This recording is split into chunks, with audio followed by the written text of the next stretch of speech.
ജില്ലാ സ്കൂൾ കലോത്സവത്തോടനുബന്ധിച്ച് പലതരം മത്സരം നടക്കുന്നു. അതിൻ്റെ ഭാഗമായിട്ട് നാടക മത്സരവും നടക്കും. ഇത്തവണ മലപ്പുറം ജില്ലാ കലോത്സവത്തിൽ ഒന്നാം സ്ഥാനം നാടകത്തിന് കിട്ടിയത് വീരനാട്യം എന്ന് പറയുന്ന നാടകത്തിന്. റഫീഖ് മംഗലശ്ശേരിയായിരുന്നു അതിൻ്റെ സംവിധായകൻ. ഈ നാടകത്തിൽ ഹിന്ദു പുരാണങ്ങളെ, ഇതിഹാസങ്ങളെയൊക്കെ മോശമായി ചിത്രീകരിച്ചു എന്ന് പറഞ്ഞിട്ട് വലിയ വിവാദമുണ്ടായി. ഊർമിളയെ, ശൂർപ്പളയെയൊക്കെ മോശമായി ചിത്രീകരിച്ചു, തെറിവാക്കുകൾ ഉപയോഗിച്ചു എന്നൊക്കെ പറഞ്ഞാണ്. ഇതേ റഫീഖ് മംഗലശ്ശേരി കഴിഞ്ഞ തവണ ഒരു നാടകം രചിച്ചപ്പോൾ അന്ന് ഇസ്ലാമിക മതമൗലികവാദികളെ വല്ലാത്ത രീതിയിൽ പ്രകോപിപ്പിച്ചിരുന്നു. ഇപ്പോൾ ഹൈന്ദവ മൗലികവാദികൾ അല്ലെങ്കിൽ മതത്തിനോട് അടുത്ത് നിൽക്കുന്ന ആളുകളെ പ്രകോപിപ്പിച്ചു എന്നാണ് കേൾക്കുന്നത്. എന്താണ് മാഷ് കരുതുന്നത്? ഇല്ല, ഒരുപാട് അടരുകളുള്ള ഒരു വാർത്തയാണത്. ഞാനത് ഇങ്ങനെ ആസ്വദിച്ചുകൊണ്ടിരിക്കുകയായിരുന്നു. കാരണം ഒന്നാമത്തെ കാര്യം, ഇപ്പോൾ ഈ കലാസൃഷ്ടികൾക്കൊക്കെ തന്നെ വിവാദമാണ് വലിയ മാർക്കറ്റിംഗ് തന്ത്രം. വിവാദം ഉണ്ടാക്കണമെങ്കിൽ നമ്മുടെ നാട്ടിലെ ഏതെങ്കിലും ഒരു രാഷ്ട്രീയ വിഭാഗത്തെയോ ഏതെങ്കിലും വർഗീയ വിഭാഗത്തെയോ ചൊടിപ്പിക്കുകയോ തലോടുകയോ ഒക്കെ ചെയ്യണം എന്നുള്ളൊരു അവസ്ഥയിലേക്ക് എത്തി നിൽക്കുകയാണ് പലപ്പോഴും നമ്മുടെ എല്ലാത്തിലും ഉണ്ടത്. സിനിമയുടെ മാർക്കറ്റിംഗ് എന്താ? ഈവൻ പുസ്തകങ്ങളുടെ മാർക്കറ്റിംഗ് എന്താ? ഇപ്പോൾ മലയാളത്തിലെ ഒരു പ്രമുഖ വാരികയിൽ ഒരു നോവൽ വന്നുകൊണ്ടിരിക്കുമ്പോൾ ആ പത്രാപ്പീസിന് നേരെ കല്ലേറ് വരുന്നു. എന്നിട്ട് ആ നോവൽ പ്രസിദ്ധീകരണം നിർത്തിവെച്ചിട്ട് 24 മണിക്കൂർ കഴിയുമ്പോൾ മലയാളത്തിലെ വലിയൊരു പുസ്തകാലയം ആ പുസ്തകം ഏറ്റെടുക്കുന്നു. ഖണ്ഡശ പൂർത്തിയാക്കാൻ പറ്റാത്തൊരു നോവൽ അങ്ങനെ പറ്റില്ലല്ലോ, ആവിഷ്കാര സ്വാതന്ത്ര്യം വേണ്ടേ എന്നൊക്കെ പറഞ്ഞിട്ട് ആ നോവൽ ഏറ്റെടുക്കുന്നു.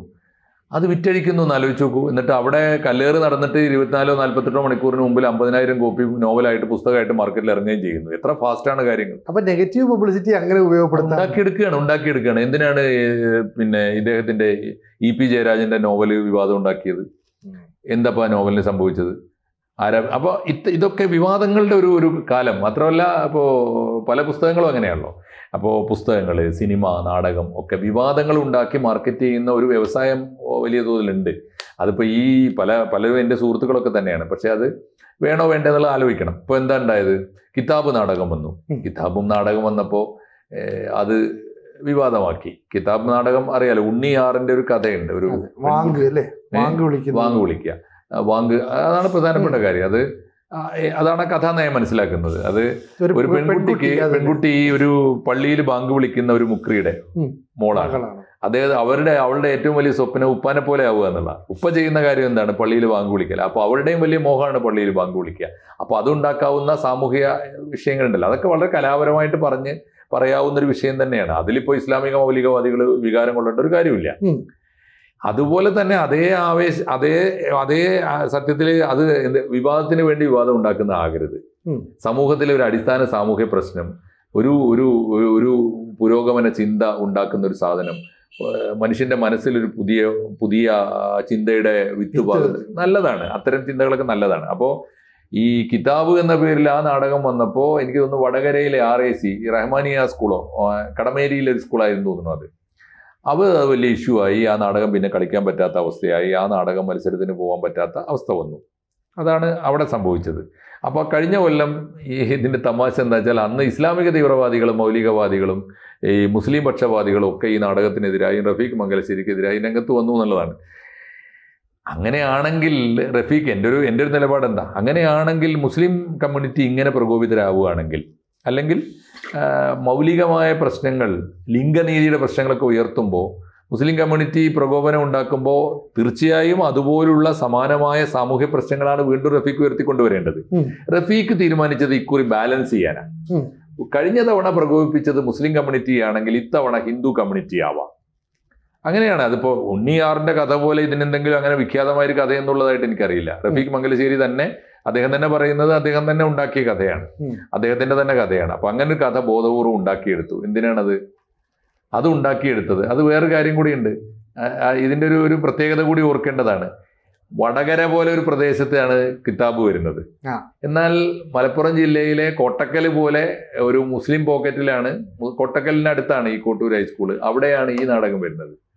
അപ്പൊ അത് വലിയ സ്വീകാര്യത RSSന് അല്ലെങ്കിൽ ഹിന്ദു സംസ്കാരത്തെയും മിത്തുകളെയൊക്കെ വിമർശിക്കുന്ന മട്ടിൽ വന്നു കഴിഞ്ഞാൽ അതിന് ഒരു മലപ്പുറത്തിന്റെ സ്വീകാര്യത കിട്ടുമല്ലോ എന്നൊക്കെ വിചാരിച്ചിട്ടുണ്ടാവണം തീർച്ചയായിട്ടും. മാത്രമല്ല, അങ്ങനെ ഒന്ന് ബാലൻസ് ചെയ്താൽ എന്തായി? കലാകാരൻ എന്ന നിലക്ക് ഞാൻ ഒരു കൂട്ടർക്ക് മാത്രം എതിരല്ല, എല്ലാവർക്കും എതിരെ. അങ്ങനെ ആരുടെയെങ്കിലും എതിർപ്പ് നോക്കിയിട്ടാണ് ഒരു കലാകാരൻ നാടകം ചെയ്യേണ്ടത്?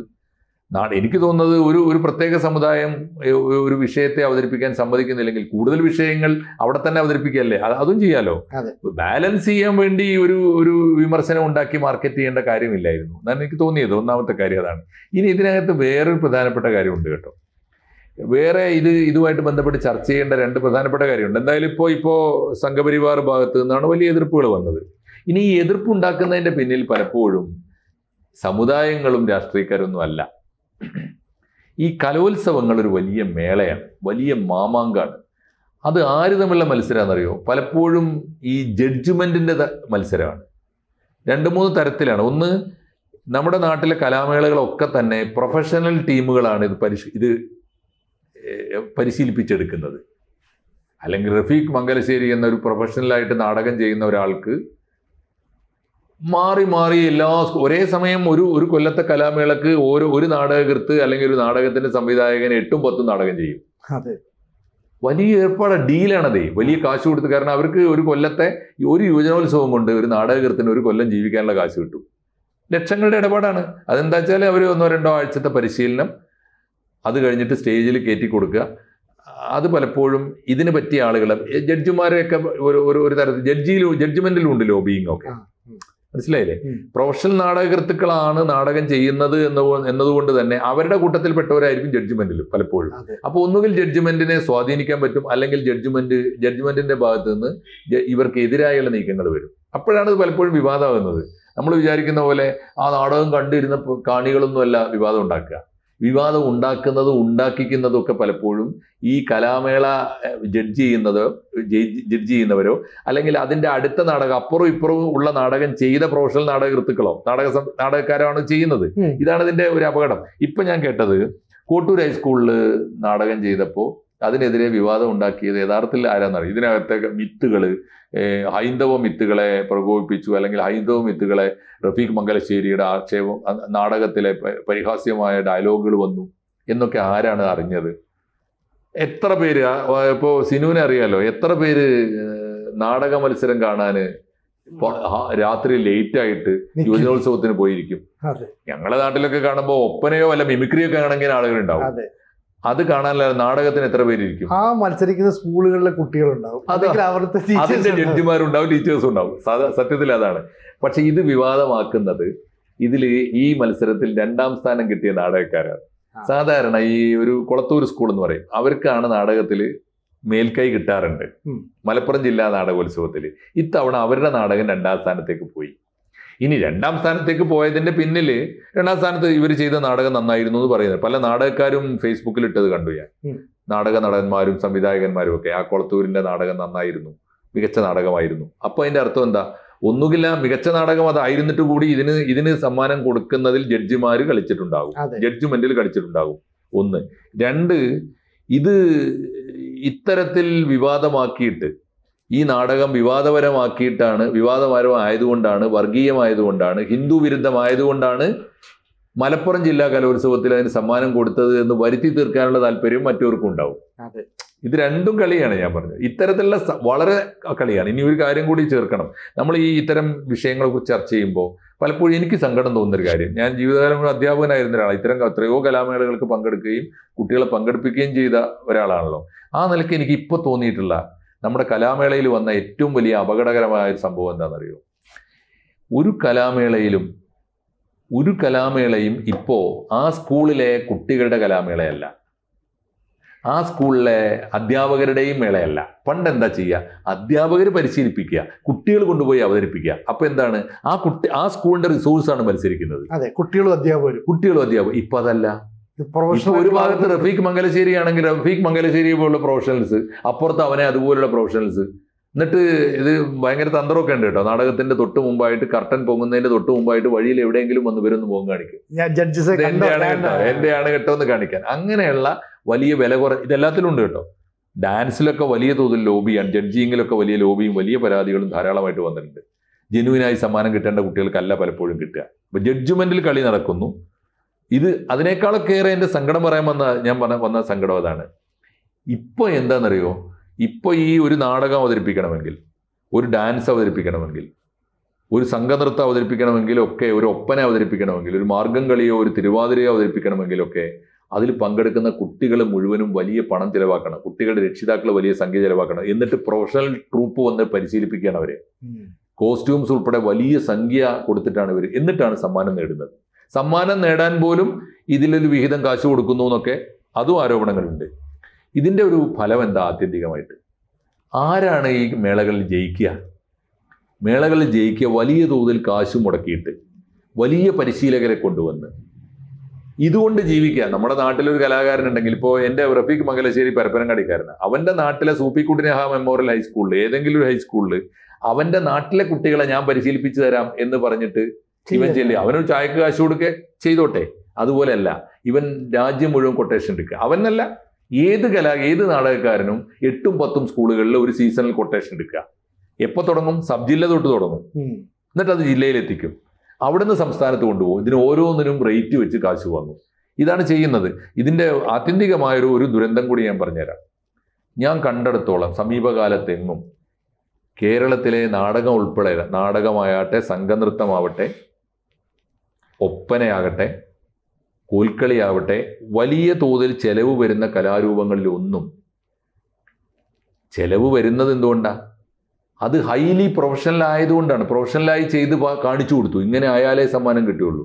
അങ്ങനെ കിട്ടുമ്പോൾ വലിയ പ്രൊഫഷണൽസ് തന്നെ വന്ന് ചെയ്യണം, അവർക്ക് വേണ്ടി കാശ് മുടക്കണം. അങ്ങനെ വന്നപ്പോൾ ആർക്കാ സമ്മാനം കിട്ടുന്നത്? സിനുജി എപ്പോഴെങ്കിലും ശ്രദ്ധിച്ചിട്ടുണ്ടോ നോക്കൂ. കേരളത്തിലെ കലോത്സവങ്ങളിൽ, ജില്ലാതലം തൊട്ട് സംസ്ഥാന വരെ കലോത്സവങ്ങളിൽ വലിയ ഇനങ്ങളിലൊക്കെ സമ്മാനം, കളർഫുൾ ആയിട്ടുള്ള ഇനങ്ങളിലൊക്കെ സമ്മാനം നേടി വരുന്നത് എയ്ഡഡ് സ്കൂളുകളാണ്. പൈസ മുടക്കാൻ കാശുള്ള എയ്ഡഡ് സ്കൂളുകളാണ്. ഒന്നുകിൽ അൺഎയ്ഡഡ്, എയ്ഡഡ് സ്കൂളുകളാണ് സമ്മാനം നേടുന്നത്. എന്തുകൊണ്ടാണ്? ഗവൺമെന്റ് സ്കൂളുകൾ കാശ് മുടക്കൂല. എയ്ഡഡ് സ്കൂളിന് ഇത് വലിയ പരസ്യമാണ്. സിനു, ഒന്ന് ആലോചിച്ച് നോക്കൂ. വേറെ പരസ്യം വേണ്ട. ഞങ്ങളുടെ സ്കൂളിൽ ഇതിലിപ്പോ 1,00,000 ഉറുപ്പ്യ മുടക്കിയിട്ട് ഒരു പരസ്യം കൊടുക്കുന്നതിനേക്കാൾ വലുതാണ് കലോത്സവത്തിന്റെ വാർത്ത. കോട്ടൂർ ഹൈസ്കൂൾ നേടി, അത് എല്ലാ പത്രങ്ങളിലും ഉണ്ടാവും, ചാനലുകളിലും ഉണ്ടാവും. ഇതാണ് അതിന്റെ വാർത്ത. അതുകൊണ്ട് വലിയ വിദ്യാഭ്യാസ കച്ചവടക്കാരായ സ്വകാര്യ വിദ്യാലയങ്ങൾക്ക് ഒരു പരസ്യവാക്യമാണ് യഥാർത്ഥത്തിൽ, ഒരു പരസ്യ പലകയാണ് കലോത്സവങ്ങൾ. അതുകൊണ്ടാണ് അവരിതിനു വേണ്ടി കാശ് മുടക്കുന്നത്. മാനേജ്മെന്റ് കാശ് മുടക്കിയിട്ടാണ്. എനിക്കറിയാം, ഞങ്ങളുടെയൊക്കെ അടുത്തുള്ള സ്കൂളുകൾക്ക് അറിയാം, മാനേജ്മെന്റ് കാശ് മുടക്കിയാണ് കലാമേളക്കും സ്പോർട്സിനും ശാസ്ത്രമേളക്കൊക്കെ പറഞ്ഞയക്കുന്നത്. അപ്പോൾ എന്താ ഗുണം? അവരുടെ പരസ്യമാണ്. അത് അവരുടെ 2-3 തരത്തിൽ വരും. അവർക്ക് വലിയ കാശ് കൊടുത്ത് അധ്യാപകർ, അവിടെ കോഴ കൊടുത്ത് അധ്യാപകർ വരും. ഡിമാൻഡുള്ള സ്കൂളാണ്. കുട്ടികൾ കൂടുതൽ അഡ്മിഷൻ വരും. കുട്ടികൾ കൂടുമ്പോൾ ഡിവിഷൻ കൂടും. ഡിവിഷൻ കൂടുമ്പോൾ അധ്യാപകരുടെ പോസ്റ്റ് കൂടും. ഇതാണ് കച്ചവടം. അടിസ്ഥാനപരമായി കച്ചവടമാണ്. ഈ കലാകാരന്മാർക്ക് കലയോട് വല്ല ആത്മാർത്ഥതയും ഉണ്ടെങ്കിൽ, ഈ റഫീഖ് മംഗലശ്ശേരി ഉൾപ്പെടെയുള്ള കലാകാരന്മാർ ഞാൻ ചെയ്യേണ്ട ധാർമ്മികമായൊരു ഉത്തരവാദിത്വം ഈ സ്വകാര്യ മേഖലയിലെ സ്കൂളുകൾക്ക് വേണ്ടി അല്ലാതെ, നാട്ടും പുറത്തെ തിരിഞ്ഞു നോക്കാൻ ആളില്ലാത്ത എന്നാൽ വലിയ കലാബോധമുള്ള പാവപ്പെട്ട കുട്ടികൾ പഠിക്കുന്ന സ്കൂളുകളിൽ, ഗവൺമെൻറ് സ്കൂളുകൾക്ക് വേണ്ടി ഇവർ ഈ 10 എണ്ണം പുറത്തുപോയി ചെയ്തു കൊടുക്കുമ്പോൾ ഒരെണ്ണമെങ്കിലും നമ്മുടെ നാട്ടിലെ സർക്കാർ സ്കൂളുകൾക്ക് വേണ്ടി ചെയ്യാൻ ഇവർ തയ്യാറാവും. എങ്കിൽ മാത്രമേ ഇവർക്ക് കലയോട് എന്തെങ്കിലും കമ്മിറ്റ്മെൻ്റ് ഉണ്ട് എന്ന് പറയാൻ പറ്റുള്ളൂ. ഇല്ലെങ്കിൽ ഇവർ കല വിറ്റ് ജീവിക്കുന്നു എന്നേ പറയാൻ പറ്റുള്ളൂ. അതാണ് ഇതിൻ്റെ ഏറ്റവും വലിയ പ്രശ്നം. ഇതിലിപ്പോൾ എടുത്തു നോക്കൂ. ഇപ്പോൾ ആര് തമ്മിലെ തർക്കം? കൊളത്തൂർ സ്കൂളും കോട്ടൂർ സ്കൂളും തമ്മിലാണ് തർക്കം. അല്ലെങ്കിൽ റഹ്മാനിയ ഹൈസ്കൂളും ഒക്കെ തമ്മിലാണ് തർക്കം. ആര് തമ്മിൽ തർക്കം വന്നാലും അത് സ്വകാര്യ സ്കൂളുകൾ തമ്മിലുള്ള തർക്കമാണ്. ഗവൺമെൻറ് സ്കൂളുകൾ ഈ ചിത്രത്തിലേ ഇല്ല. നമ്മുടെ പൊതുവിദ്യാലയങ്ങളുടെ രക്ഷയ്ക്ക് വേണ്ടി വലിയ മുറവിളി കൂട്ടുന്ന വിദ്യാഭ്യാസ വകുപ്പ് ഇക്കാര്യത്തിൽ എന്തെങ്കിലും ഇടപെടുകയാണ് വേണ്ടത്. നമ്മുടെ ഗവൺമെൻറ് സ്കൂളുകളെ കലാമേളകളുടെ വിജയികളാക്കി തീർക്കാൻ എന്തുണ്ട് പദ്ധതി? അതാണ് ആദ്യം ആലോചിക്കേണ്ടത്. ഇപ്പം എന്താണെന്നറിയോ? പൊതുവിദ്യാലയം എന്ന് പറഞ്ഞാൽ എയ്ഡഡും അൺഎയ്ഡഡും ഒക്കെ പൊതുവിദ്യാലയം. അപ്പോൾ ആ ഫോർമുല മാറണ്ടേ?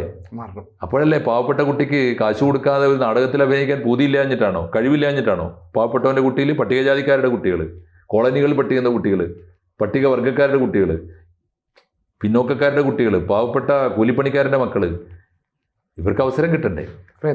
അത്തരം ചിന്തകൾ ഉയർന്നു വരട്ടെ. ഇതുമായിട്ട് ബന്ധപ്പെട്ട് നമ്മൾ ഈ ഒരു നാടകത്തിൻ്റെ ഇഷ്യൂ എന്നതിലേറെ വിപുലമായ മാനവിക പ്രശ്നങ്ങൾ ഈ കലാമേളകളിലുണ്ട്.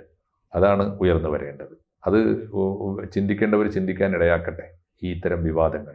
കൂടുതൽ വാർത്തകളും വിശേഷങ്ങളും നിങ്ങളിലേക്ക് എത്താൻ ABC മലയാളം സബ്സ്ക്രൈബ് ചെയ്യുക, ബെൽ ബട്ടണും അമർത്തുക.